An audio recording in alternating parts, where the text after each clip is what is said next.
Hi, నమస్కారం. ఒక village లో షూటింగ్ లో ఉన్నాను. అదే ఈ getup. It's very interesting film. ఇక్కడ ఉన్నప్పుడు ఇప్పుడే నాకు ఈ ఆన్లైన్ లో మళ్ళీ మీడియాలో ఒక ఆన్లైన్ గేమింగ్ యాప్ దాని గురించి నేను చేసిన ఒక యాడ్ గురించి డిస్కషన్ జరుగుతోంది. అందరినీ ప్రశ్నించి నేను సమాధానం చెప్పాలి కదా, ఎందుకంటే చాలా మంది క్వశ్చన్ చేస్తున్నారు మీరు ఎలా చేస్తారని.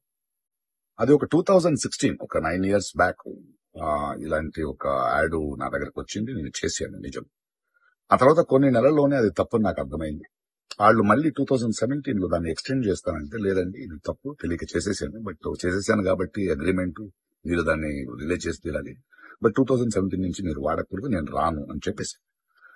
దాని తర్వాత అలాంటి ఏ గేమింగ్ యాప్స్ నేను చేయలేదు.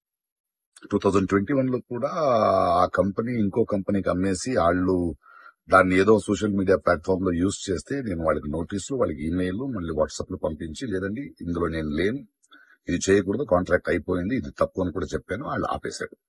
ఇప్పుడు అది మళ్ళీ రీక్ అయింది. దానివల్ల ఈ సమాధానం పోలీస్ డిపార్ట్మెంట్ నుంచి నాకు ఇంకా ఏది రాలేదు. వస్తే వాళ్ళకి నేను సమాధానం చెప్తాను. బట్ మీకు సమాధానం చెప్పాల్సింది నా బాధ్యత. So 2017, 9 years back for 1 year contract నేను చేసింది నిజం.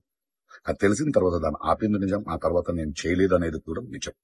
ఈ మాట మీకు చెప్తున్నాను. ఇంకో విషయం, దయచేసి యంగ్స్టర్స్, ఇలాంటి గేమింగ్ యాప్ అది ఒక వ్యసనం. ప్లీజ్ మీ జీవితాన్ని కోల్పోండి. Thank you.